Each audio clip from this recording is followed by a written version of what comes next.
songeais aux malheureux et au monde entier.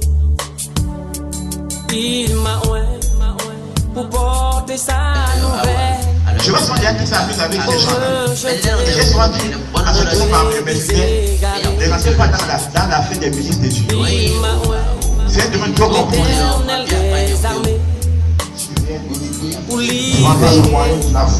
Alléluia. Et Dieu a fait connaissance que les gens majeurs. Alors, cette révélation, quand elle est en harmonie avec une dimension, en fait, de parler la part de Dieu, avec plus des détails, avec une réalité, et par le moyen de la foi, et d'une parfaite connaissance du Fils de Dieu, que les gens majeurs, en accueillant une maturité, que leur personne. Il s'élève. Pour commencer à raconter n'importe quoi.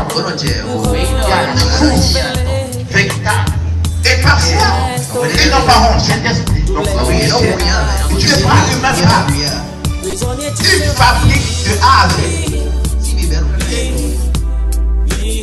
Malheureux, tu seras heureux, heureux, oui, heureux, heureux. Prisonnier, tu seras libre, libre, libre, libre. Malheureux, tu seras heureux, heureux, oh oui, heureux, heureux. Des rébellions de justice, plantation de Jésus, pour servir à sa gloire, glorifier son nom. C'est pourquoi je suis né, c'est pourquoi je suis né. Des rébellions de justice, pour servir à sa gloire. Des rébellions de justice. On appelle pour s'y.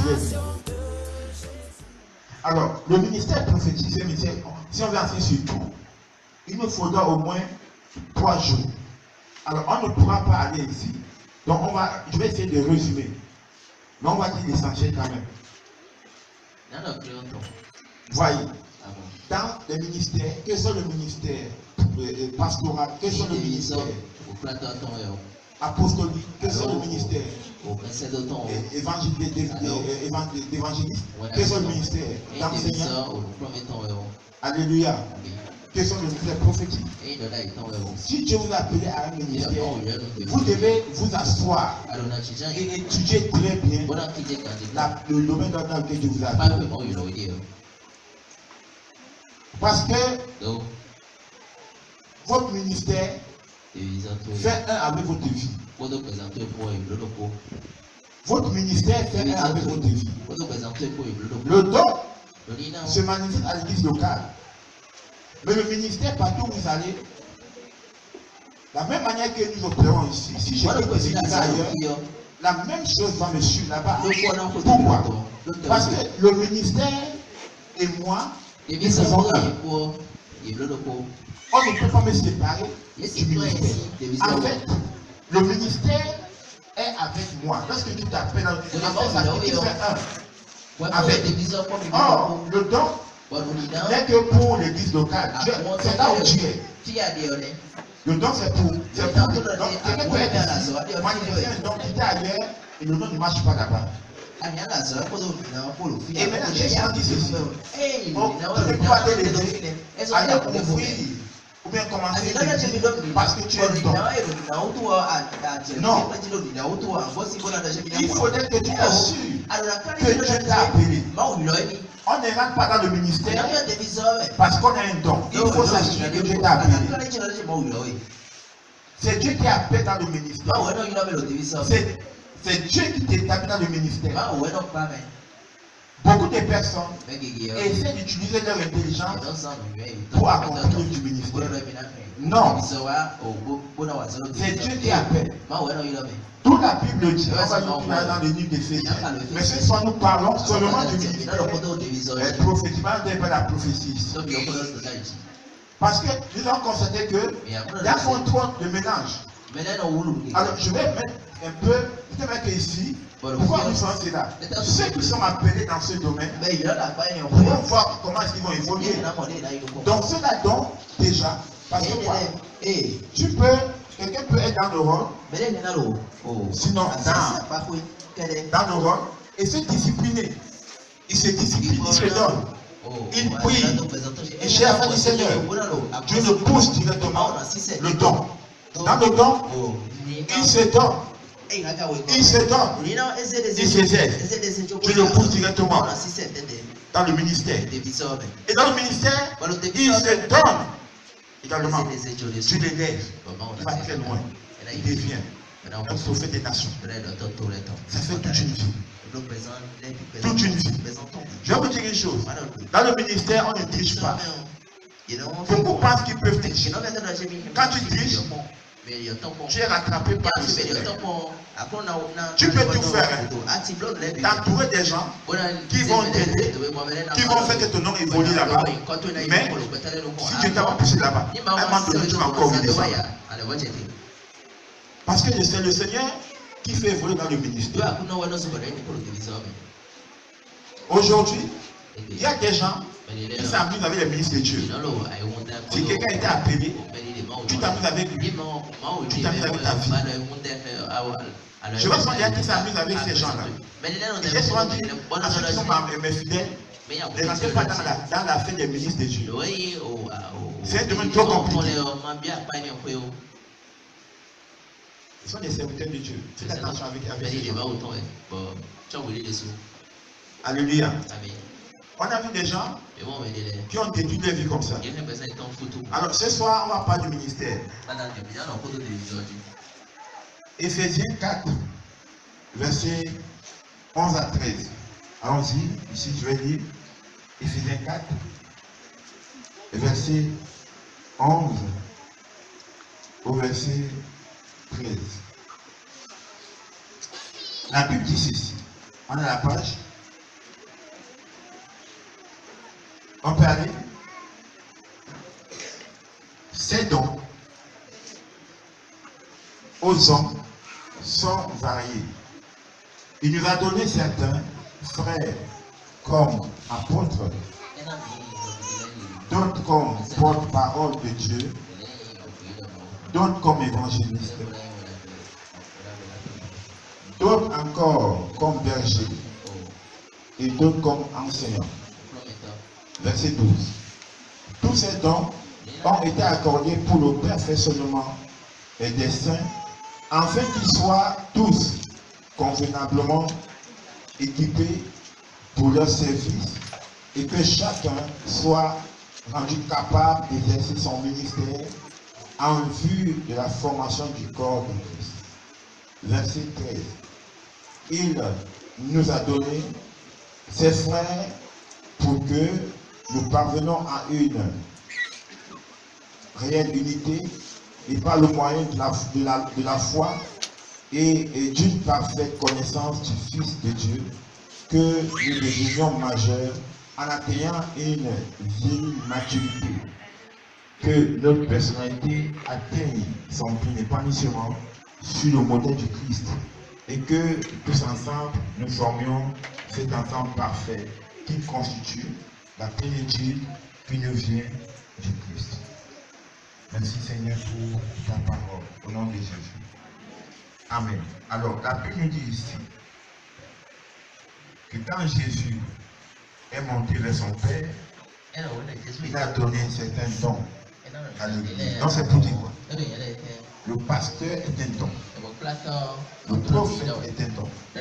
L'évangile est un don. Maintenant, le prophète, voyez, chaque église devait se contempler du don qu'on leur a donné. Dans certaines églises, Dieu leur a donné un prophète. Dans d'autres, Dieu leur a donné un évangéliste. Dans d'autres, Dieu leur a donné un docteur pour enseigner la parole de Dieu. Dans d'autres, c'est un apôtre qu'on leur a donné. Chacun, donc on dit que ce sont des dons. Donc chaque église devrait bénir le Seigneur et remercier le Seigneur pour le don que Dieu leur a fait. C'est un cadeau. En fait, ces serviteurs sont des cadeaux. Ce sont des cadeaux que Dieu donne. Il y a des gens Par exemple, dans une église, Dieu les bénit là-bas d'une manière à cause du don qu'il leur a donné. Ils peuvent avoir un serviteur que Dieu a donné là-bas, peut-être c'est un apôtre, peut-être c'est un prophète, peut-être, mais il est rempli de dons, il est rempli de grâces particulières. C'est le cas de ça. D'autres encore, Dieu leur donne encore une personne, mais qui a aussi une grâce particulière que les autres n'ont pas. Donc à chaque groupe, Dieu accorde un don. Tout la Bible que ce sont des dons que Dieu a donnés. C'est des cadeaux.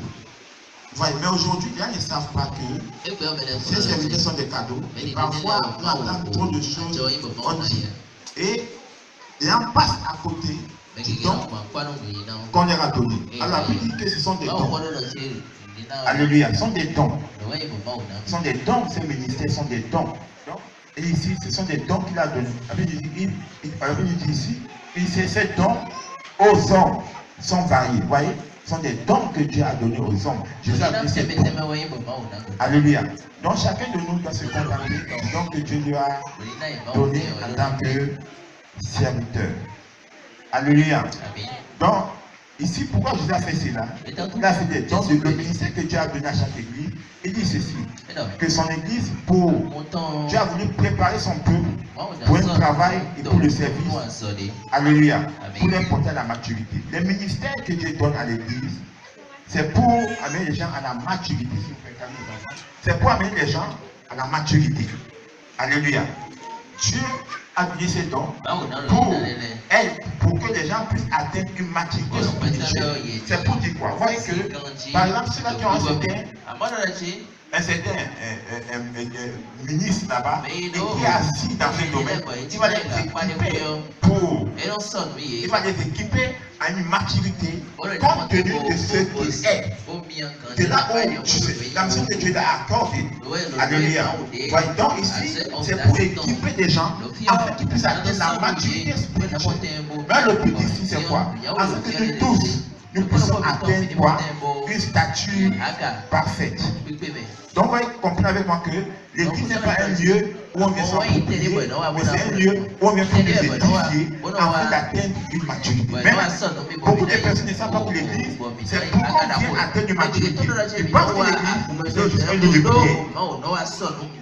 L'église n'est pas seulement un lieu de prière, mais c'est un lieu d'édification. Un lieu d'édification.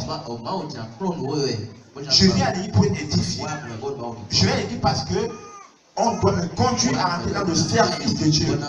Dieu a un plan pour moi et je vais l'aider pour que je puisse découvrir cela, pour que je puisse être formé afin d'accomplir le but pour lequel Dieu m'a créé. Alors la Bible dit ici que un de ces dons de ministère, c'est celui du prophète. Ils sont du porte-parole. Donc ces prophètes-là, il a donné, dans notre version, il a donné des hommes, il a donné les uns comme apôtres, les autres comme prophètes. Alléluia. Alors, un prophète, c'est qui? On l'a dit hier. Un prophète, c'est celui qui parle pour Dieu. Un prophète, c'est celui qui parle pour Dieu. Donc, le prophète a reçu le ministère distinctif qui consiste à représenter Dieu devant les hommes. Voyez, Dieu a choisi le prophète afin que celui-ci puisse être mis devant des hommes afin de parler la part de Dieu. Il représente Dieu devant les hommes. Alléluia. Amen. Il représente Dieu devant les hommes. Alors, cette révélation, quand elle est en harmonie avec les Écritures, vraiment bénit beaucoup de personnes.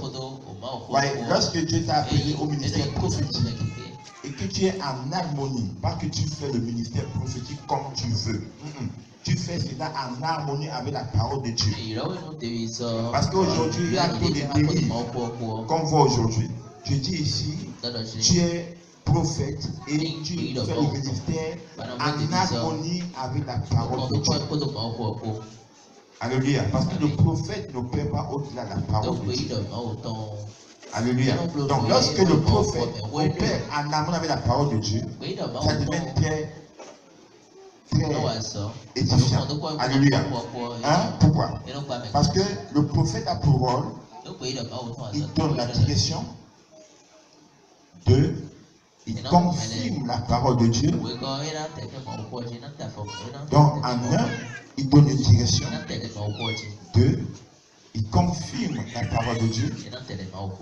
On peut aller. 3. Il donne un aperçu de la parole. Right? Il donne un aperçu de la parole de Dieu. Donc, quand il dit, c'est différent. Il donne un aperçu de la parole de Dieu. On va essayer de lister supérieur. Amen. Il donne un jugement. Il donne un jugement. Il a une correction. Un avertissement. Un avertissement. Il apporte une révélation sur l'événement futur. Voilà. Alors, voilà quelques points qu'on vient de citer. On va essayer de les lire tout à l'heure pour voir un peu l'attribution du prophète. Alors, lorsqu'il continue, on va dire ceci. Le prophète, le ministre, ce qui est prophète, il exercera sur un grand niveau d'onction. Vous voyez que son onction est très forte. Il est sur une grande onction prophétique. Avec plus de détails que celui qui a le don. Vous voyez. Donc, le ministre, la question de celui qui a le don, c'est quoi? Celui qui a appelé au ministère prophétique, il exerce à un grand niveau d'onction par rapport à celui qui a le don.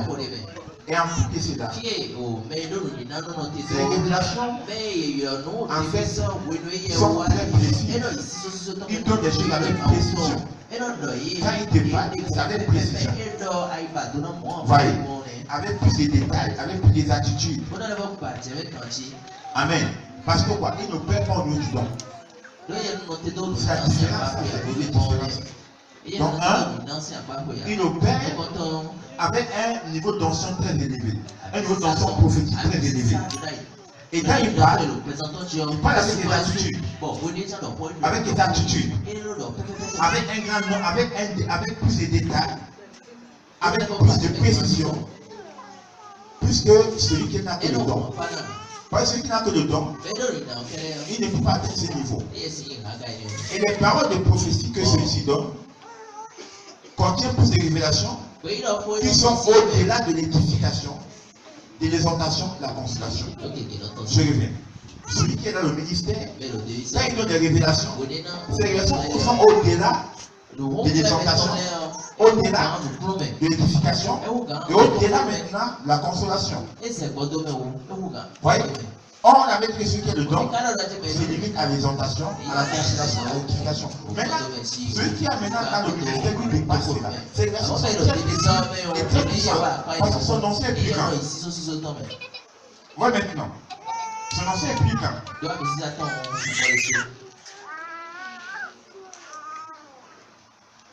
Il a plus d'onction que celui qui n'a que le don de prophétiser, le don spirituel, la prophétie. Alléluia. Deuxièmement, les paroles de prophétie de celui qui est prophète, il contient plus de révélations. Amen. Amen. 3. Le prophète, lui, il est le porte-parole de Dieu. Voyez, dans l'Ancien Testament, nous voyons une image du prophète de Dieu. Dans l'Ancien Testament. Et nous allons prendre notre Bible dans le livre d'Exode. L'Exode 1, on va voir comment Moïse opérait avec Aaron. Alors, Exode 4, verset 15 à 16. Exode 4, verset 15 à 16. Allons-y. Oui. Tu lui parleras et tu mettras tes paroles dans ta bouche. Et moi, je serai avec ta bouche et avec sa bouche. Comprenez ça. Dieu dit c'est ça à Moïse. Aaron, tu vas mettre tes paroles dans la bouche d'Aaron. C'est pour dire quoi? Moïse était bête. Moïse ne peut pas se mettre devant Pharaon et parler en tant que bête. Et c'est la raison pour laquelle Moïse refusait de faire cette mission que Dieu avait donnée. Alors Dieu dit ceci, j'envoie ton frère Aaron vers toi. Toi, tu mettras les paroles, tes paroles dans la bouche d'Aaron. C'est pour dire quoi? Tu diras à Aaron, dis ceci à Pharaon. Et Dieu dit, moi je serai là. Il continue à dire maintenant, lisez là-bas.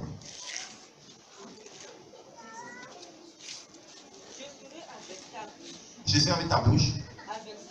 Et avec sa bouche. C'est pour dire quoi? Pourquoi il sera avec la bouche? Pourquoi il n'a pas dit qu'il sera avec la bouche de Moïse seulement? Non.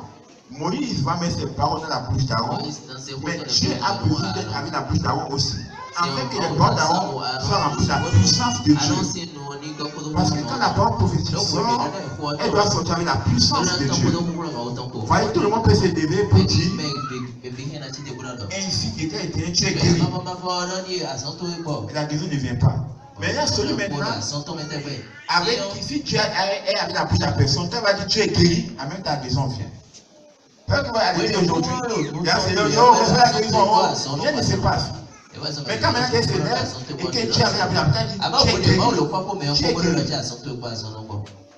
Voyez, tout est dit aujourd'hui. Il y a tous les clichés, souvent. Et vous devez acclamer sans toutefois voir. Et on le voit tout à l'heure. On va aborder le niveau des faux prophètes tout à l'heure. Vous devez comprendre que parfois, il y a des choses qui se passent. Et parce que vous n'avez pas le discernement, lisez ici.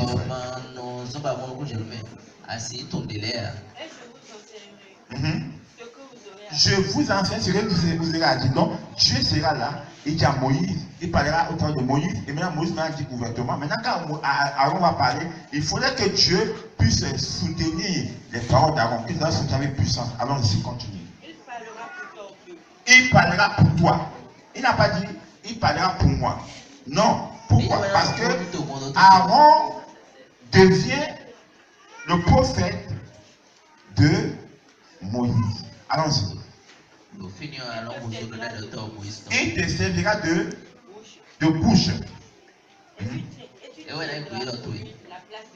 Et tu tiendras pour lui la place de Dieu. Dans 8 secondes, il dit, il sera pour toi un prophète. D'accord? C'est ça. Il y a 8 secondes. Il dit quoi? C'est 8 secondes. Continue à lire, je vais voir. Non. Parole vivante, c'est ça? Parole de vie, disez-moi ça. Hein? Il sera pour toi un porte-parole. Dans ma version ici, il est dans la version semeur, il a dit, il sera pour toi un prophète. Alléluia. Vous voyez maintenant comment ça opère? Voyez maintenant. Alléluia. Est-ce qu'on peut aller? Ok.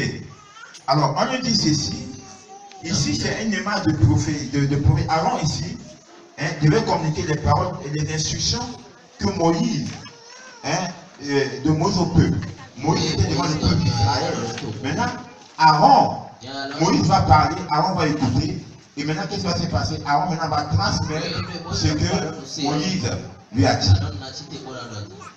Amen. C'est ça le prophète. Vous voyez, il écoute la part de Dieu et il vous dit ce que Dieu a dit. C'est pour dire quoi? Si Dieu ne lui a rien dit, il doit se taire. Si Dieu n'avait rien dit à Moïse, il devait se taire. Aaron ne peut pas se lever et dire ce qu'il veut. De la même manière, le prophète doit se lever et dire ce qu'il veut dire. Si Dieu ne lui a rien dit. On peut aller. Maintenant, quelle est l'origine de la parole prophétique? L'origine, c'est où? L'origine. 2 Pierre 1, verset 20 à 21. 2 Pierre 1, verset 20 à 21.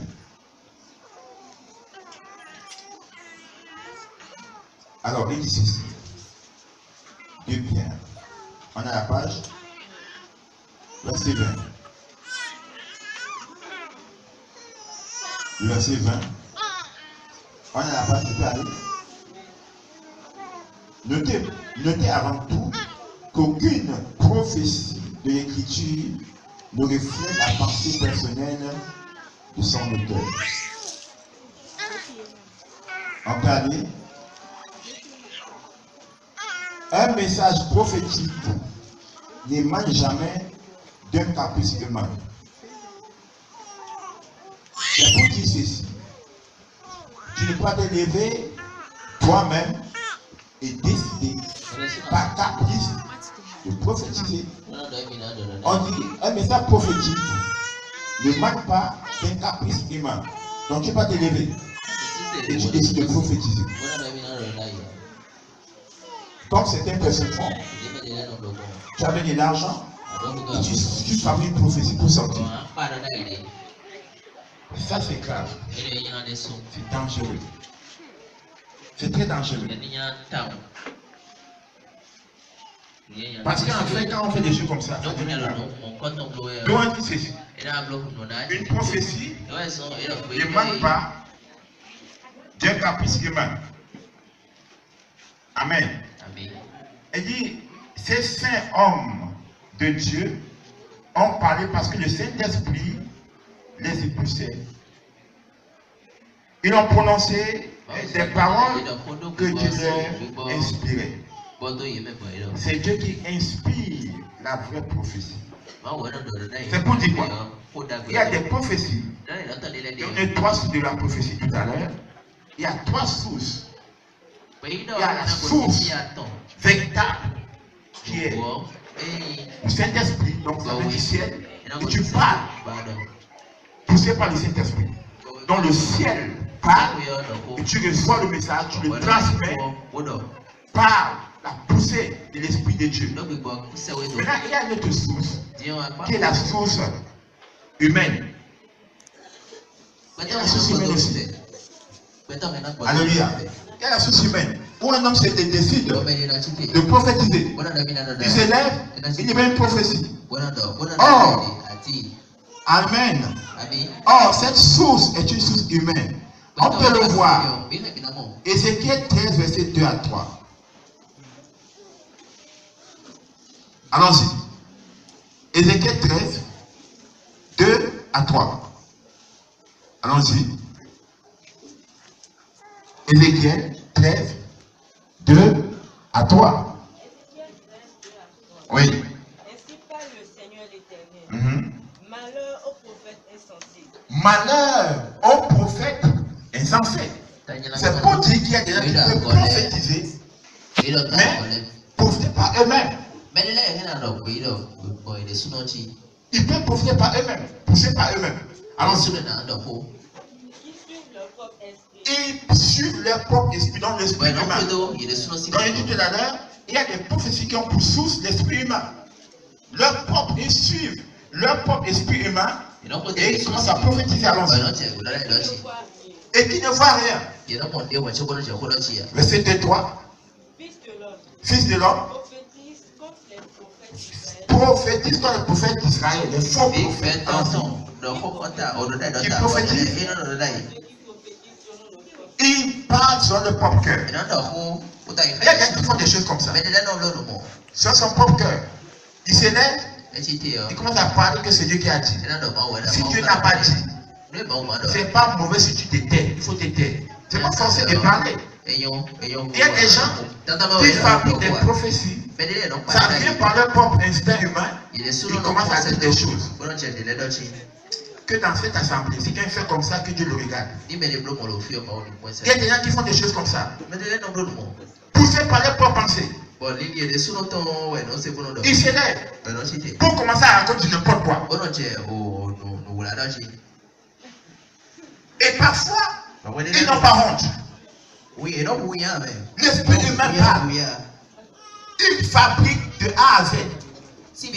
Et pour embellir cela, l'Esprit de Dieu parle. Ainsi parle l'Éternel. Les gens n'ont pas peur de Dieu. Si tu as déjà fait comme ça, baisse la tête pour demander pardon à Dieu. Rapidement même. Dieu ne t'a pas dit de parler. Tu ouvres ta petite bouche pour parler de la part du grand Dieu, inspiré par toi-même. Donc il y a la source humaine, il y a aussi, parce que lorsque tu parles par toi-même, tout ce que tu dis t'engage. Tout ce que tu dis t'engage. Dieu ne s'engage pas dans ce que tu as dit par toi-même. L'esprit de l'homme et l'esprit de Dieu, c'est deux choses. L'esprit humain et l'esprit de l'homme, c'est deux choses. L'esprit humain, c'est l'esprit de l'humain, l'esprit de Dieu, c'est l'esprit de Dieu. Mais il y a des gens, les gens ils disent là, ils s'arrangent à venir faire des simacries. On essaie d'embellir tout pour montrer que c'est Dieu qui parle. Mais quand on fait cela, quand on est devant un vrai homme de Dieu, il te regarde, il s'écarte pour ne pas blesser l'assemblée de Dieu. Il s'écarte. Il s'écarte simplement.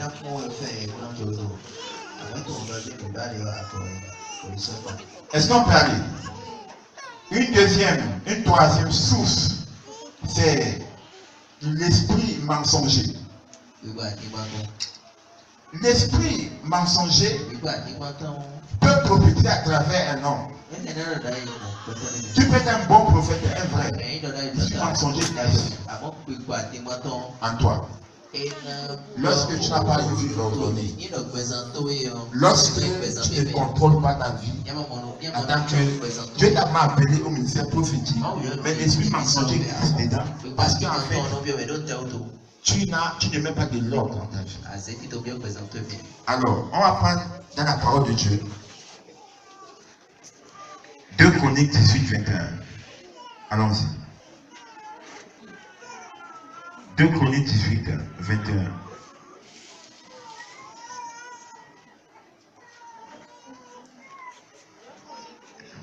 Oui. L'Éternel lui dit, comment je sortirai, répondit-il, et je serai un esprit de mensonge dans la bouche de tous ces prophètes. Il dit quoi? L'Éternel lui dit, comment je sortirai, répondit-il, et je serai un esprit de mensonge dans la bouche de tous ces prophètes. Oui. L'Éternel dit, tu le séduiras, et tu en viendras à bout. Sors, et fais ainsi. Voilà ça. Un esprit mensonger qui rentre dans un prophète. Il commence à parler, un esprit mensonger. Église, Iran. Église, Iran. Quoi? Profiter le mensonge. Profiter le mensonge. Voyez ça? Alors, on va tomber au verset 20. Verset 20, pour mieux comprendre cela. Un esprit va se présenter devant l'Éternel. Bon, verset 19. Et l'Éternel dit, qui séduira Akab? Akab était un mauvais roi. Et Dieu dit qu'il va séduire Akab. Et quel est cela? Un esprit mensonger s'est présenté. Un démon de mensonge. Il dit, moi je vais aller. Akab avait une mauvaise vie. Et Akab voulait une prophétie. C'est quand vous forcez les prophéties, l'esprit mensonger vient. Quand tu forces la prophétie. Allons-y. Oui. Qui séduira Akab? Le roi d'Israël. Pour qu'il monte à Ramoth. Et qu'il bénisse. Voilà maintenant. L'esprit de mensonge devait le conduire là-bas. Il va penser que c'est Dieu qui a parlé. Il va le conduire là-bas. Et en fait, il a là-bas, il compte le tuer. Allons-y. Il répondit. Oui. Et un esprit va se présenter devant l'Éternel. Oui. Moi je le séduirai. L'Éternel lui dit, je sortirai, répondit-il, et je serai un esprit de mensonge. Alléluia. Voyez ce qui vient de se passer là. Amen. Voyez ce qui vient de se passer. Un démon se présente et il dit qu'il a le fait.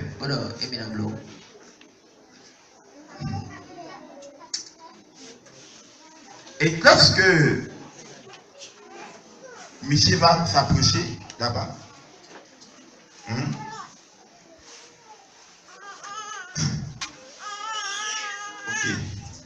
Lisez-moi le verset, quand tu as lu jusqu'au verset 23, vous allez voir tout à l'heure. Allons-y.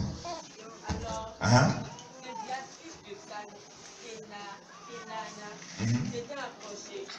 Papa Michel sur la route. Oui. Et dit, C'est un prophète qui prophétisait comme ça. Il y a pas de mensonge. Les mensonges étaient en lui. Maintenant, le prophète Michel, qui est un véritable prophète de Dieu, a découvert que l'autre prophète, là, c'était un esprit mensonger qui était en train d'opérer au travers. Ma question est celle-ci. Comment un esprit mensonger est rentré dans un prophète? Ils sont rentrés dans un prophète. Un prophète qui a été déposé pour Akab, c'est un véritable prophète. L'esprit mensonger est rentré en lui. Maintenant, il y avait le prophète qui veut maintenant, c'est Michel. Il veut enlever l'esprit de Dieu. C'est ce qui passe maintenant. Allons-y. C'était approché. Il a frappé Michel. Parce que Michel a dit la vérité. Que toi tu as posé ses frères. Mais tu as parlé au roi avec un mensonge. Il lui a dit quoi? Il a frappé le vrai prophète. Il dit. Il dit maintenant, par quel chemin l'esprit éternel est sorti de moi pour laisser la part à l'esprit mensonger? Vous voyez ça? Donc, c'est pour dire quoi? Un vrai prophète, s'il ne sait pas bien un esprit mensonger peut rentrer et commencer à parler. Vous êtes dedans, peut-être que tu l'as appelé à vie, à avoir un appel prophétique, mais vous vivez mal, vous vivez une vie de désordre. Et tu penses que la même prophétie que tu as donnée hier, aujourd'hui, écoutez, je vais vous dire une chose. Est-ce que vous savez que les trois esprits peuvent opérer dans la vie d'un homme? Vous connaissez l'histoire de Pierre? L'apôtre Pierre devant Jésus. Tu as parlé avec lui. Il a dit, tu es le Fils de Dieu. N'est-ce pas? Et que je lui ai dit, il dit, c'est pas l'esprit d'un homme qui a dit ceci, mais c'est l'esprit de Dieu. Prophétie correcte. Même quelques temps après, au même moment, le même qui se retourne pour dire à Jésus, que à Dieu ne plaise, il ne faut pas que tu passes par la croix. Jésus se retourne. À l'instant, il dit, arrête de moi, Satan. Tout à l'heure, il a parlé la part du Seigneur, l'Esprit de Dieu. Et en même temps, l'Esprit mensonger encore rentré dedans. L'Esprit du diable. Arrête de moi, Satan. Au même instant. C'est pour dire quoi? Tu peux t'appeler au ministère prophétique, mais si tu ne corriges pas ta vie, tu ne veux pas une correcte, l'Esprit mensonger va s'introduire dans tes prophéties. Donc, il faut avoir une vie correcte. Une vie consacrée, une vie de jeûne, une vie de prière, une vie de méditation. Donc, voilà les trois sources. Mais la véritable source de la prophétie, c'est le ciel, c'est l'Esprit de Dieu. C'est ce qu'on a dit tout à l'heure. Donc, la véritable source de l'Esprit de Dieu, la véritable source de la prophétie, c'est le Saint-Esprit. Alléluia. Est-ce qu'on peut aller? Est-ce qu'on peut aller? Ok. Donc, dans l'Ancien Testament, les prophètes étaient des hommes de Dieu, qui représentaient Dieu dans leur vie, dans leur ministère. Tous les jours. Vous voyez, quand on allait sur envoi le prophète, c'était des hommes qui représentaient Dieu dans leur ministère. Ils étaient dans l'Ancien Testament, on les appelait des voyants. Pourquoi? Parce qu'en fait, ils avaient des visions. Alléluia. Amen. Et il parlait avec perspicacité, il prévoit des choses. Amen. L'heure est de la révélation au peuple.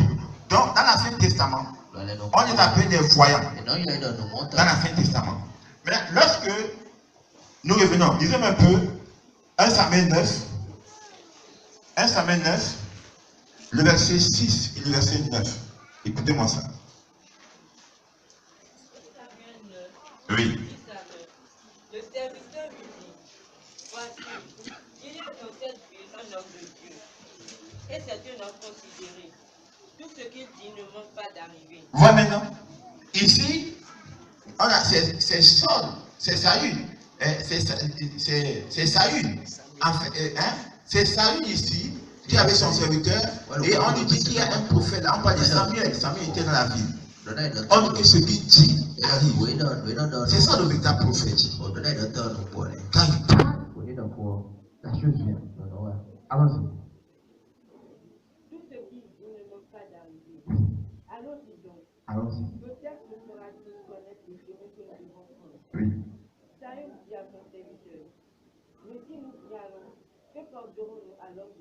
Allons-y. Parce que on ne peut pas dire que l'homme de Dieu les mêmes vies. C'est la même loi qui a fonctionné aujourd'hui. Et on se fait devant l'homme de Dieu les mêmes vies. Ça ne dit rien. Verset 9. Autrefois en Israël. Oui. Venez. Alors voir le voyant. Donc, on les appelait dans l'Ancien Testament, c'était des voyants. Alléluia. C'était des voyants. Donc maintenant, dans le Nouveau Testament, le ministère prophétique était restauré avec la venue de Jésus. Pourquoi? Jésus est le patron en fait des prophètes, des véritables prophètes. Il est même le patron du ministère prophétique. Parce que Jésus est le même prophète. Alléluia. Alors, nous devons, donc si Dieu t'appelle le ministère prophétique, tu dois te retourner et aller étudier le ministère de Jésus dans la prophétie. Alléluia. Pour mieux comprendre de manière correcte ton appel. J'ai dit tout à l'heure, quand tu t'appelles, retourne. Jésus est le meilleur pasteur. Si tu veux être un bon pasteur, il faut étudier au pied de Jésus. Jésus est le meilleur prophète. Tu veux étudier, si tu t'appelles un prophétique, va apprendre de Jésus. Il est le meilleur apôtre. Si tu appelles le meilleur apôtre, va à ses pieds pour apprendre. S'il est le meilleur docteur, si tu as appelé au ministère, l'enseignement va apprendre à ses pieds et il est le meilleur évangéliste. Alléluia. Donc, ici, Jésus est le patron. Il a le ministère prophétique. Donc, quand tu as le ministère prophétique, va apprendre à ses pieds. Donc, le ministère prophétique est un ministère dans le Nouveau Testament. C'est un ministère qui apporte des révélations. Il apporte la révélation. Donc, dans le Nouveau Testament aujourd'hui, si tu as le ministère prophétique, tu es appelé à apporter des révélations. Alléluia. Le prophète apporte des révélations. Amen. C'est pour dire quoi? Il prend le temps devant Dieu. Il prend le temps devant Dieu en fait de recevoir des révélations qu'il dira donner aux gens. Il passe le temps devant Dieu. Il prend le temps à méditer la parole de Dieu, à l'étudier, à étudier cette parole afin de recevoir des révélations qu'il ira transmettre. Alors, c'est pour dire quoi? Le prophète vient pour transférer les rémas, les paroles révélées. Il vient pour transmettre les paroles révélées au peuple de Dieu. Il ne vient pas seulement pour lire la parole de Dieu, mais il vient pour apporter des révélations, des rémas. Amen. Il est porteur de la parole réma.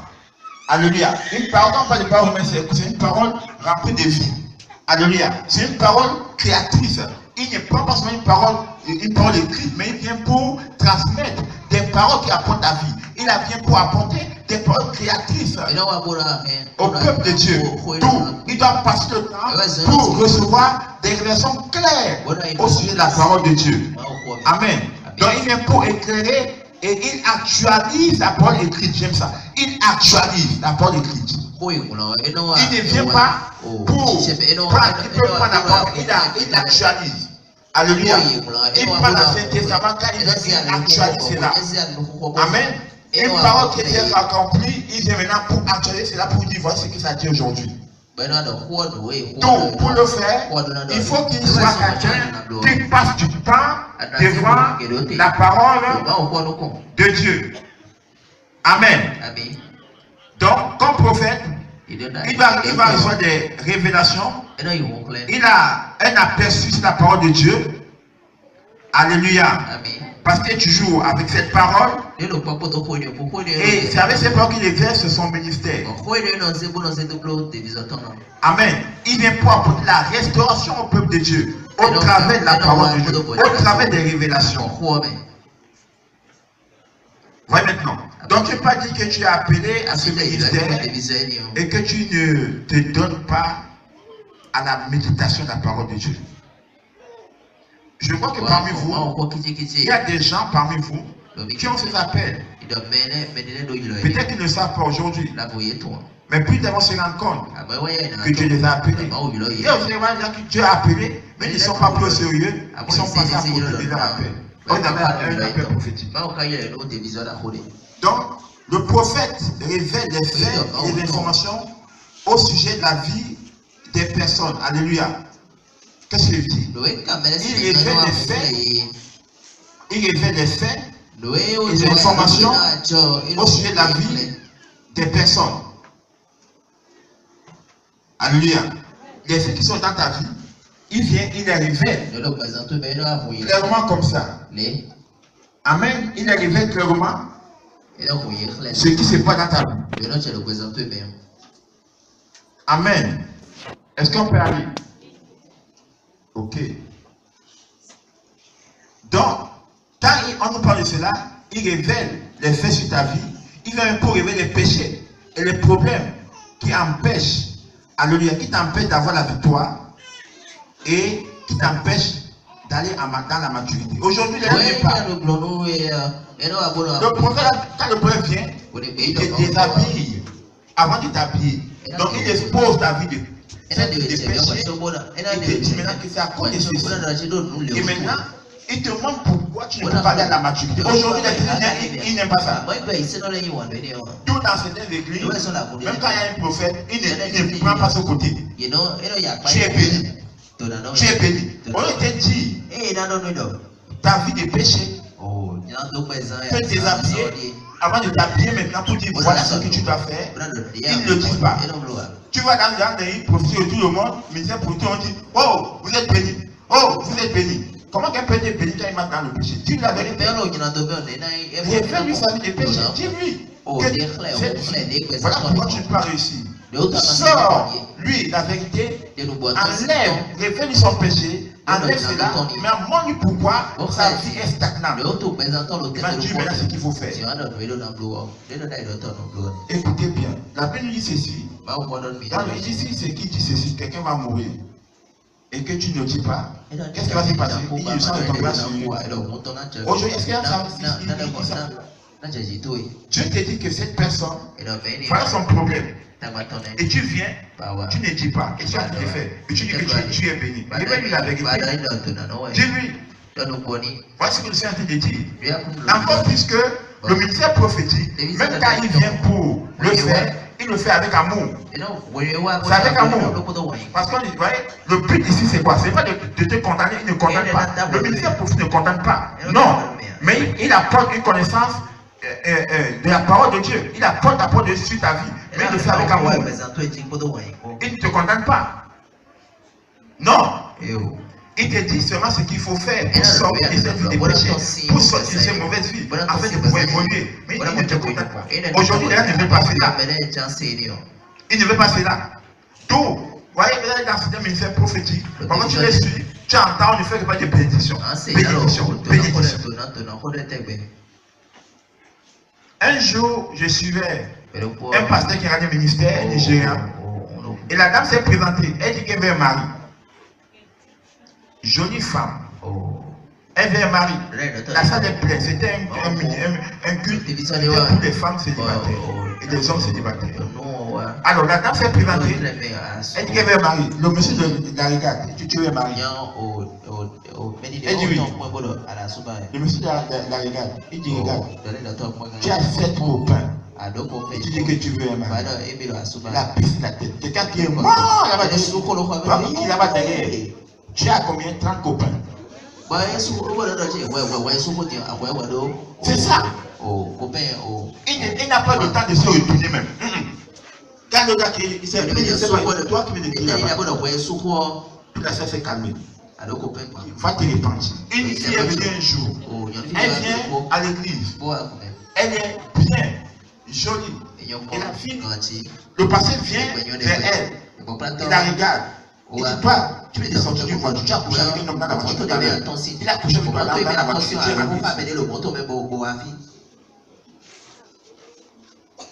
Il lui a dit cela, il dit ma soeur, avec cette fille, la prier pour l'après.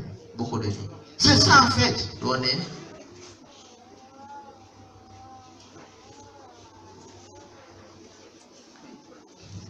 On priait un jour à la maison. C'était dans le jeûne. On devait être dans le jour là. Et il y a une chose qui est arrivée. Et la prophétie est sortie du toi. Tu es sorti d'un homme avec un jeune homme. Tu étais dans sa chambre. La chambre était pleine de peinture. La voiture qui t'a porté avec tes couleurs. Et le lit était poussé comme ça. Il a couché avec toi. Et tu es venu ici. Il a baissé la tête.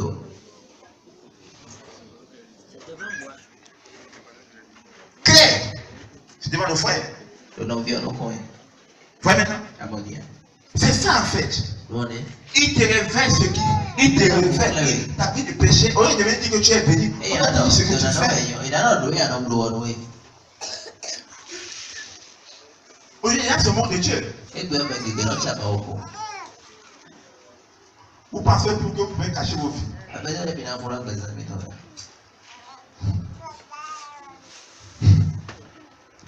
1 Corinthiens 14, verset 25.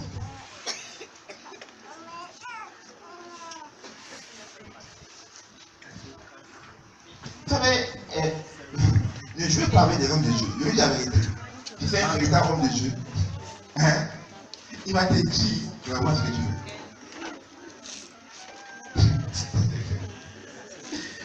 Ah, les chrétiens.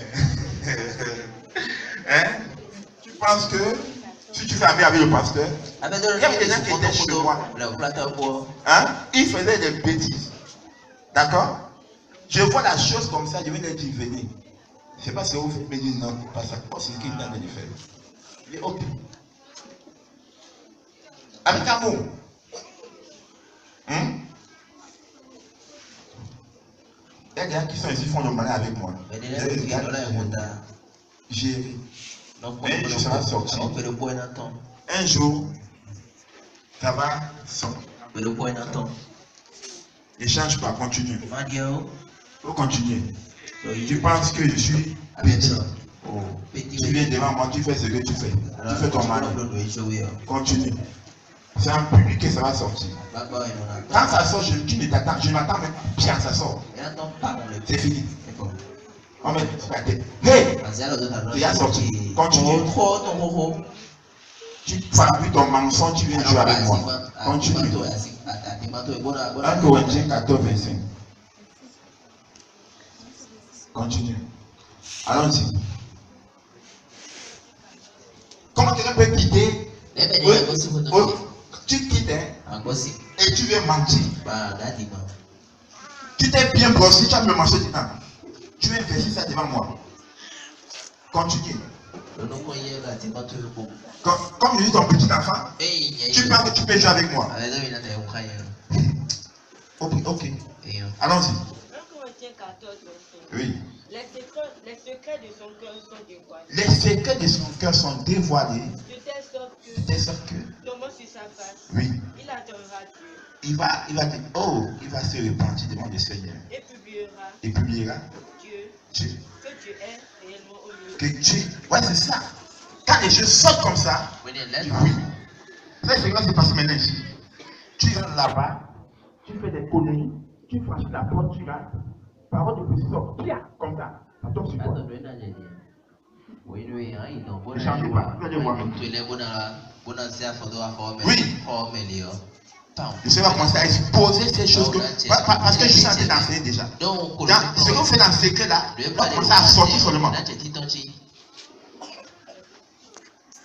On peut aller.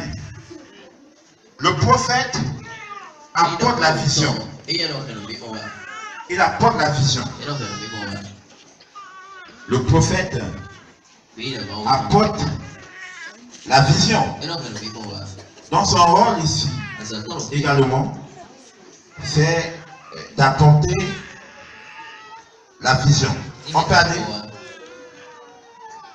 Il est porteur de vision pour l'Église.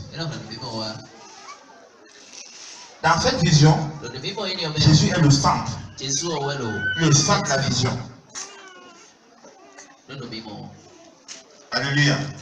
Il apporte la vision.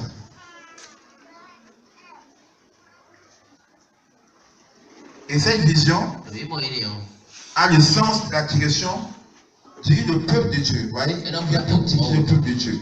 Il les montre là où ils doivent aller. Il les révèle ce qu'il faut faire. Et la Bible dit ceci, un peuple sans vision, c'est un peuple. Proverbe 29, verset 18. Allons-y. Allons-y. Allons-y.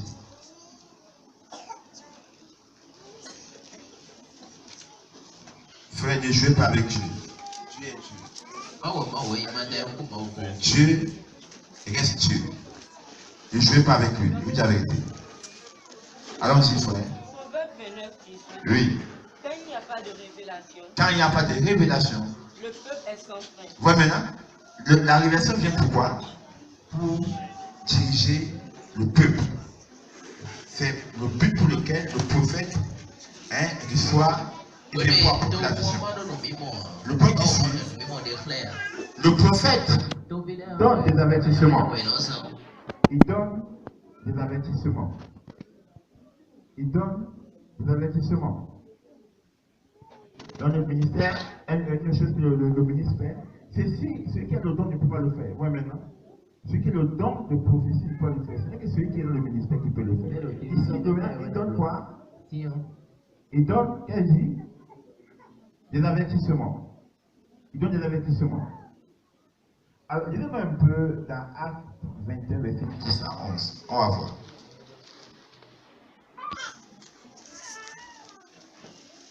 Oui. Allons-y. Actes 21, verset 10 à 11. Actes 21, 10 à 11. Comme nous étions là depuis plusieurs jours, Oui. un prophète nommé Agabus descendu de Judée. Oui, Agabus. Oui. Et vint nous trouver. Oui. Il prit la ceinture de Il était là plusieurs jours. Il ne savait pas comment là il va aller. Hein? Allons-y. Il prit la ceinture de Paul. Oui. Se lia les pieds et les mains. Oui. Et dit, voici. Quand il fait dire les pieds, ça signifie quoi? Il a posé un acte prophétique pour montrer ce qui va arriver à celui qui a cette ceinture.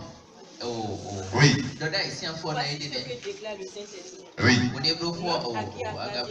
L'homme à qui appartient cette ceinture, les Juifs vont le lier. Qu'est-ce qu'il veut dire faire? Un avertissement. Donc, Paul avait le choix de continuer son voyage, mais de rester là. Maintenant, quand il va sortir, on dit à Paul, et Paul, il faut compter ceci, vraiment, Paul va dire, moi j'irai. S'il faut que je sois lié là-bas, je vais aller. Donc Paul savait déjà ce qui va lui arriver. Parce qu'Agabus avait déjà annoncé cela. Vous voyez, il avait déjà un avertissement. Est-ce qu'on peut aller? Amen. Acte toujours, 11, verset 27 à 20. Acte 11, verset 27 à 20. Oui. En ce temps-là, des prophètes descendirent de Jérusalem à Antioche. Oui. L'un d'eux nommé Agabus se leva et annonça par l'esprit qu'il y aurait une grande famille sur toute la terre. Bon, quel est le but de cette prophétie? Il a dit qu'il y aura une grande famille. C'était pourquoi? C'était pour avertir le peuple, afin que le peuple puisse se préparer. Amen. Préparer et voir comment est-ce qu'ils vont arranger pour ne pas être pressés par la famille. Donc, disons ceci. Allons-y. Elle arriva, en effet, sous Claude. Oui, maintenant. Donc, c'est pour dire quoi? Les avertissements apportés par le prophète, souvent, c'est pourquoi? C'est pour protéger le peuple. Amen. C'est pour protéger le peuple de Dieu. Vous voyez? Il est protégé, il donne des avertissements. Il les avertit, tel chose va arriver. Tel chose va arriver, c'est pour les avertir. Et ces avertissements pourront les préparer. Amen. Pour l'avenir. Ils vont voir comment est-ce qu'ils vont s'arranger. Afin de ne pas tomber dans ce piège qui est là. Il les avertit. Il y a quelque chose qui arrive, un piège qui est là-bas. Il est pris, il les avertit comme ça. Alléluia. Et le deux points, le prophète édifie, encourage et réconforte. Ça, on l'a déjà vu ici. Un message prophétique, il y a l'encouragement, il y a le réconfort et il y a également l'édification. Amen. Amen. Ici, en fait, il les encourage dans l'œuvre. Il les pousse à continuer l'œuvre. Il dit un peu Ézéchiel et Esdras. Dis un peu Esdras. Esdras 14, verset. Esdras 14, Esdras 6, verset 14. 6, 14. Esdras 6, 14. Allons-y. Allons-y, s'il vous plaît. Esdras 6, 14. Oui. Et les anciens des Juifs bâtis avec succès, Oui. selon les prophéties d'Agé, le prophète, et de Zacharie, fils d'Iddo. Oui. Il bâtit et achevait d'après l'ordre du Dieu d'Israël. Vous voyez? Il vient ici. Qu'est-ce qu'il a fait? Il les encourage à terminer les construction de la muraille. C'est la même chose. Le prophète les exhorte, ils encouragent. Ils encouragent. Ici, dans le travail du Seigneur. Donc, le prophète, un autre point, enracine et établit. Il enracine et établit. C'est l'un des rôles des prophètes. Établir et enraciner. Amen. Qu'est-ce que vous dites par là? Le prophète travaille souvent avec les apôtres pour, dans le, comment on appelle cela? Pour bâtir des nouvelles églises, pour établir de nouvelles églises. Alléluia. C'est l'une des choses. Il vient pour apporter le fondement. Il vient pour apporter les fondements. C'est un ministère de fondement. Amen. Luc 11, verset 49. Lisez-moi ça voir. Allons-y. Luc 11, 49.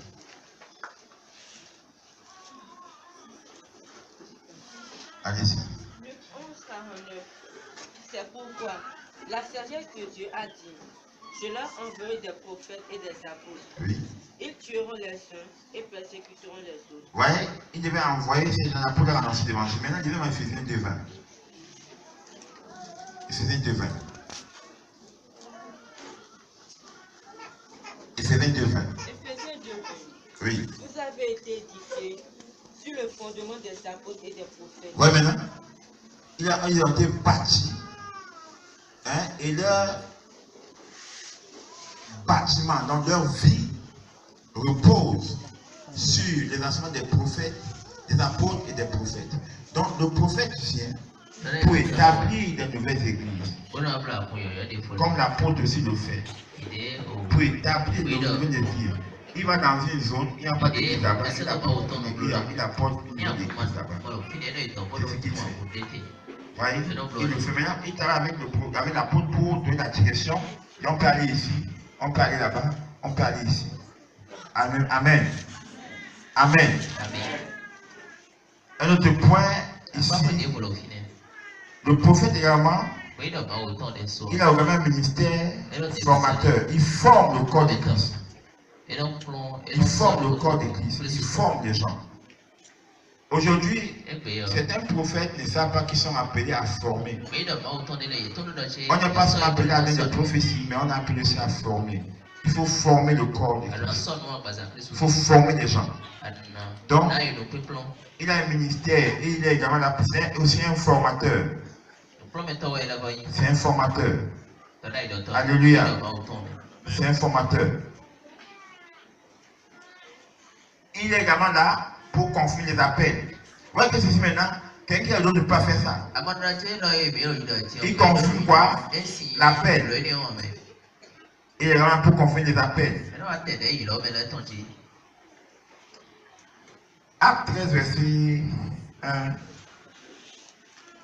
à 3. Acte 13, verset 1 à 3. Allons-y. Acte 13, 1 à 3. Oui. Il y avait dans l'église d'Antioche des prophètes et des docteurs. Il y avait dans l'église d'Antioche des prophètes et des Docteurs. Oui. Barnabas. Oui. Simeon appelé Niger. Lucius de Cyrène. Manaël qui avait été élevé avec Hérode et César. Oui. Pendant qu'ils servaient le Seigneur dans leur ministère et qu'ils jeûnaient, le Saint-Esprit dit, mettez-moi à part Barnabas et Paul pour l'œuvre à laquelle je les ai appelés. Qu'est-ce que qui jeûnait là? Qui jeûnait?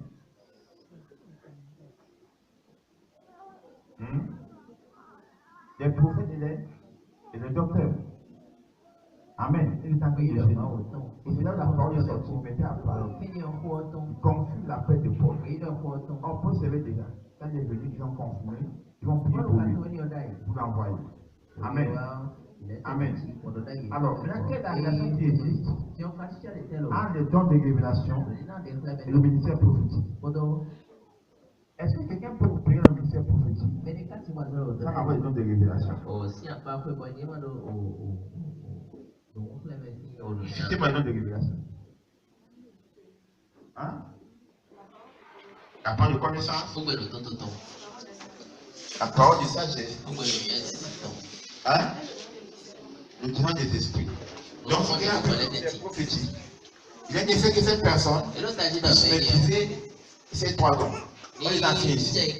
Vous devez les maîtriser du bout des doigts. Du bout des doigts. Parce que lorsque Dieu va vouloir te parler, il passera par les dons de discernement. Passera par la parole de connaissance. Il y a une personne qui aura opéré dans le ministère prophétique doit bien comprendre. Hein?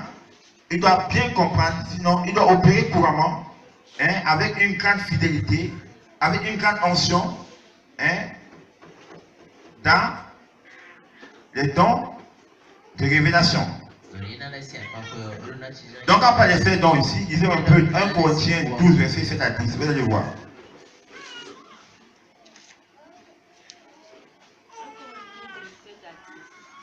Or, à chacun la manifestation de l'esprit est donnée pour l'utiliser. Oui. En effet, à l'un est donné par l'esprit une parole de sagesse. Il doit opérer correctement. Il doit mettre la parole de sagesse. Correctement. Une parole de connaissance. Une parole de connaissance. Selon le même esprit. C'est le même esprit. La foi par le même esprit. Écoutez un peu. Dis-moi, il y a des gens qui font ceci. Il m'a dit, Dieu l'a révélé que tel chose va arriver. Il découvre qu'il y a une discerne, un démon là. Et il dit, va voir quelqu'un qui va prier pour toi pour chasser cela. Comment quelqu'un peut opérer comme ça? Normalement, si tu as discerné pour toi, Dieu te donne la foi pour chasser le démon. Mais aujourd'hui, il y a des gens, ils disent qu'ils ont. Il y a des gens qui disent qu'ils opèrent la prophétie. Maintenant, ils découvrent un démon, ils découvrent un problème, ils découvrent une maladie là. Ils te disent qu'il a maladie là. Mais il n'est pas de là. Vous voyez qu'il y a un problème? Vous voyez qu'il cherche quelqu'un qui a prié pour avoir le guérison. Au moment où il y a une chose, au moment où Dieu t'a révélé qu'il y a quelque chose là. Dieu te donne la foi nécessaire pour chasser cela. Donc je dis ceci. Un prophète doit opérer couramment avec une grande onction dans les dons de révélation.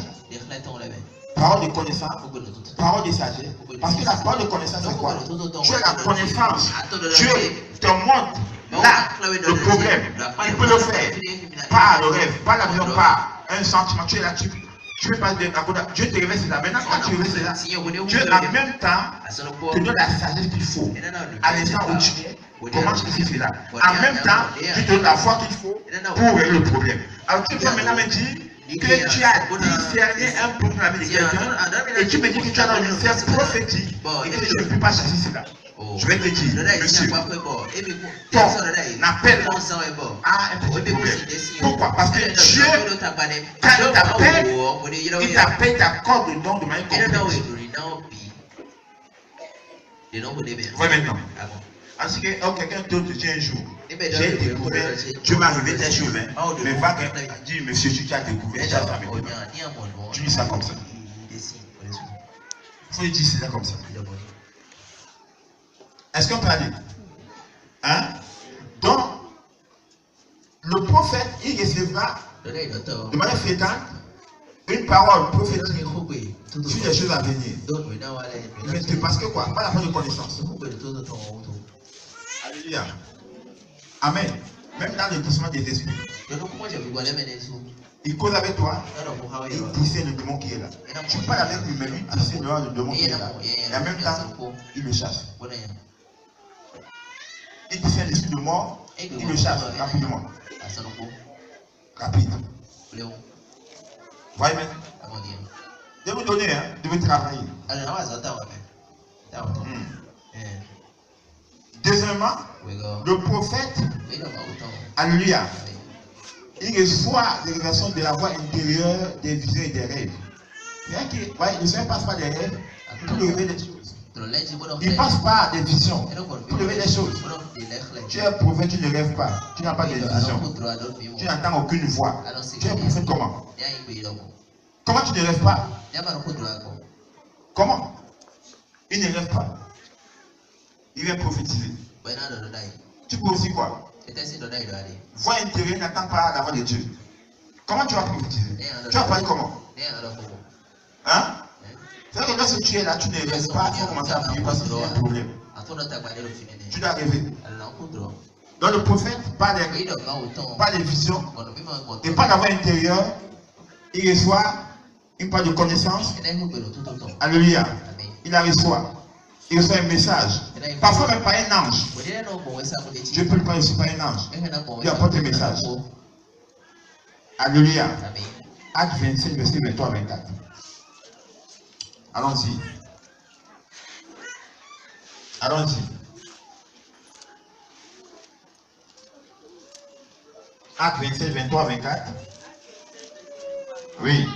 Un ange de Dieu à qui j'appartenais et que je sais mais à Paris cette nuit. Oui, mais ce qui parle là, c'est l'apôtre Paul. Un ange du Seigneur l'a apparu. Un ange l'a apparu, hein?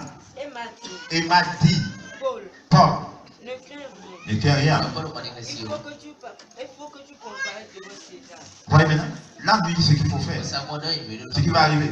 Un ange. Même là, voyez donc, quand tu es au ministère prophétique, les anges te rendent visite aussi. Te rendent visite. Amen. Parfois, après la louange, des révélations vont commencer à arriver. Tu as submergé les sujets comment avoir des révélations. Alors, tu dis que tu es ministère prophétique, tu ne chantes pas, tu n'adores pas, tu ne loues pas. Hein? Comment est-ce que tu vas mettre l'esprit Dieu en mouvement? Il faut chanter, il faut louer le Seigneur. Les révélations viennent parfois même de manière inattendue. Tu es comme ça et tu es inspiré, les révélations arrivent. Parfois, tu vas entendre des mots, tu vas entendre des phrases. Ceux qui ont étudié, ceux qui ont enseigné, ceux qui ont suivi le message sur la porte de connaissance, tu entends une voix qui parle. Parfois, c'est une voix qui parle. Parfois, c'est une phrase. C'est une phrase où tu sors la phrase, en même temps l'esprit prend. Donc parfois si tu as une phrase tu es entré par quelqu'un, c'est une phrase qui vient, qui coupe et tu attends une phrase, en même temps, ou bien tu attends un mot, ou bien tu attends un nom. En même temps quand tu sors, oui, en même temps l'esprit prend. Voyez maintenant. Amen. Maintenant, de même, celui qui opère dans le ministère prophétique, il va être assis dans les dons vocaux. Pourquoi? La prophétie, on peut encore faire ceci. Parler en langue et interprétation, ça donne une prophétie. Donc c'est pour dire que le prophète est capable de parler en langue, d'interpréter et aussi de prophétiser. Donc tu dois être capable de mettre les trois. Tu parles en langue, tu interprètes, tu prophétises. Lui a dit, parler en langue, plus interprétation et ta prophétie. Donc si tu es appelé au ministère de prophétie, il faut être capable d'opérer dans les trois niveaux. Alléluia. Amen. Maintenant, il y a une prophétie qui est très forte, qui est grande. Alléluia. C'est quoi? C'est la parole de Dieu elle-même. C'est la parole de Dieu elle-même. Quand la parole de Dieu est libérée à une personne, quand un verset est donné, un verset particulier, et qu'il est libéré, la puissance sort. Tout le monde s'y peut prophétiser. Tu as une parole de Dieu. Quand tu la libères avec révélation, elle sera puissante et s'accomplit. Vous devez être capable d'opérer par ce ministère. Vous devez être capable. Alléluia. Avant de prier, abordons maintenant les faux prophètes.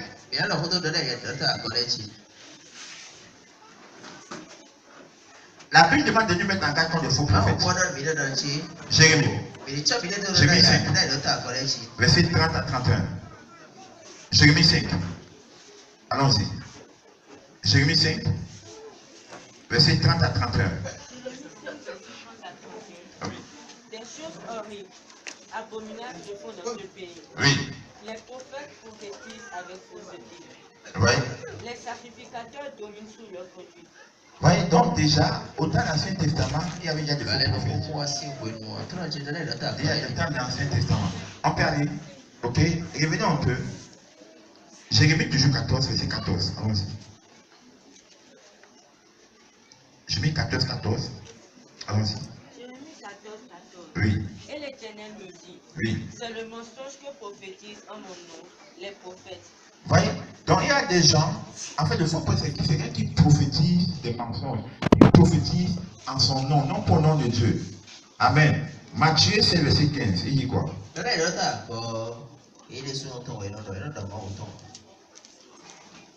Matthieu 7, 15.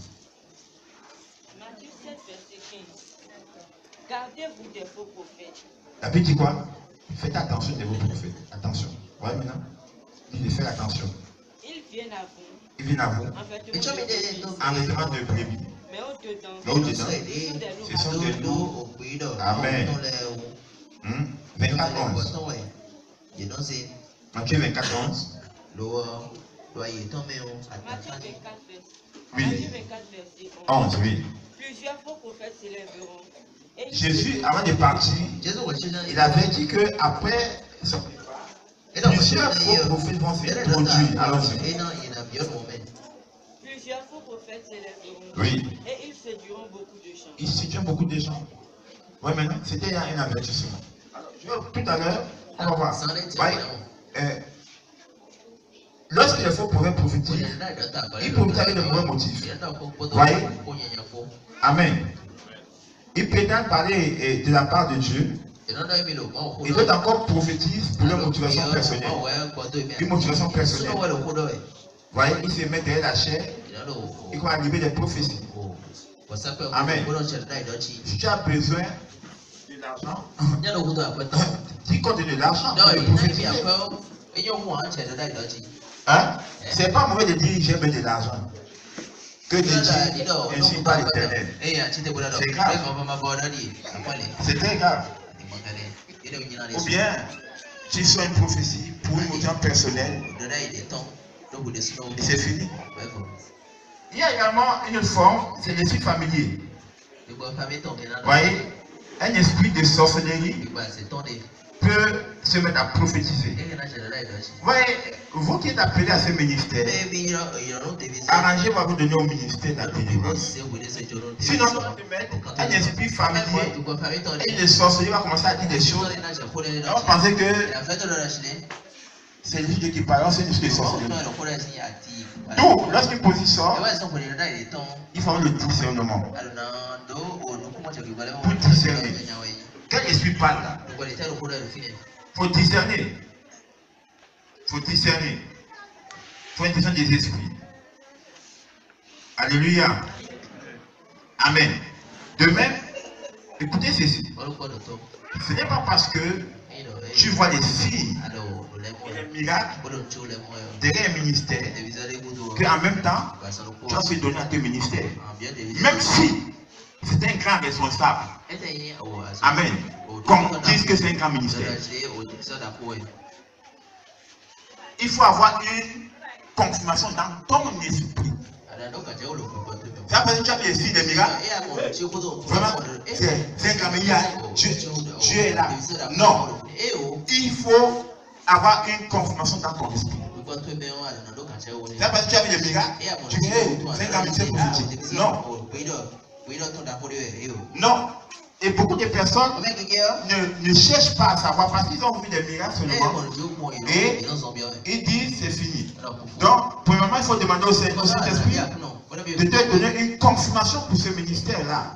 Vous voyez, tu vois quelqu'un au Père, demande au Saint-Seigneur, révèle-moi ce qui s'est passé. Révèle-moi. C'est pas parce que tu avais des miracles, tu vas dire non, tu es là. Non, demande au Seigneur de te révéler.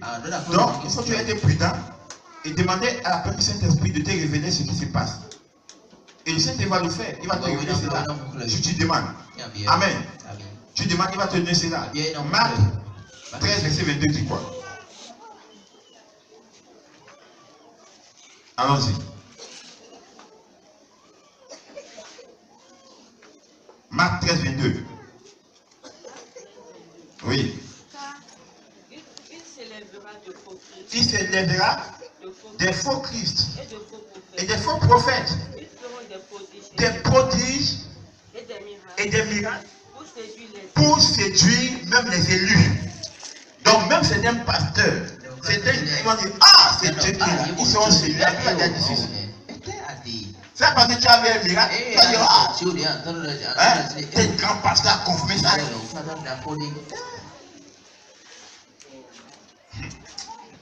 La Bible est avec toi, avec Dieu.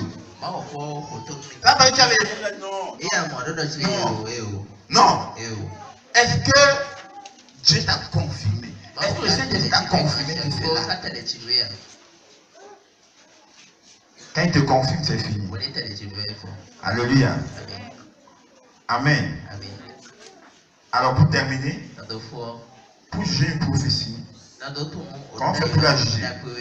Pour la juger, la Bible dit de juger la prophétie, il faut que tu la juges. Il faut juger la prophétie. Alléluia. Amen. 1 Jean 4, verset 1. Comment on fait pour juger la prophétie maintenant? Il faut la juger. Hein? Comment? 1 Jean 4, 1, il dit quoi? 1 Corinthiens, on avait dit hier, 14, 29, on ne va pas le lire aujourd'hui. 1 Jean 4, 9, il dit quoi? Oui. L'amour de Dieu a été manifesté envers nous, parce que Dieu a envoyé son Fils unique dans le monde, afin que nous vivions pour lui. Oui. C'est 1 Jean 4, 1. Bien-aimés, oui. N'ajoutez pas à foi, n'ajoutez pas à foi. N'ajoutez pas à foi à tout esprit. Mais éprouvez les esprits. Pour savoir s'ils sont de Dieu. Éprouvez-les. Il y a des gens, ils posent ton pied, ils prennent ça comme ça. Ils ne jugent pas. Oui. Plusieurs faux prophètes sont venus. Il faut éprouver les esprits. Il faut les éprouver. Alléluia. Maintenant, comment faire? Comment faire? Alors, pour faire, je vais vous donner 5 questions. Première chose, il faut te poser des questions.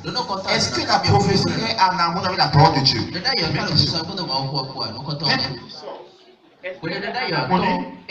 qu'elle est en harmonie avec la parole de Dieu? Alléluia. Donc c'est là. Donc c'est là la question, première question. Est-ce qu'elle est en harmonie avec la parole de Dieu? Cette prophétie qui est sortie. C'est la première question, ça. Est-ce qu'elle est en harmonie avec la parole de Dieu? On parlait. Deuxième question. Est-ce que la prophétie est donnée sans l'esprit de condamnation? J'ai dit, c'est toute prophétie qui est donnée.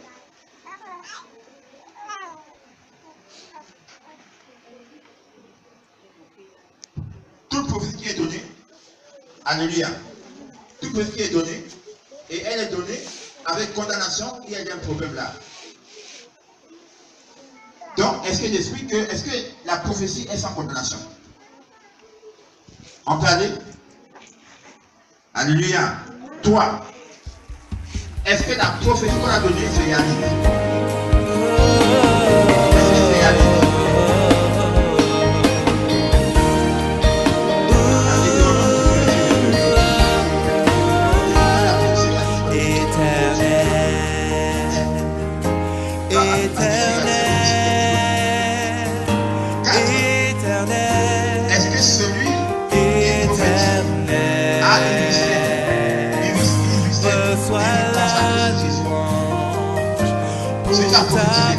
Quand tu regardes, est-ce qu'il a une vie comme ça?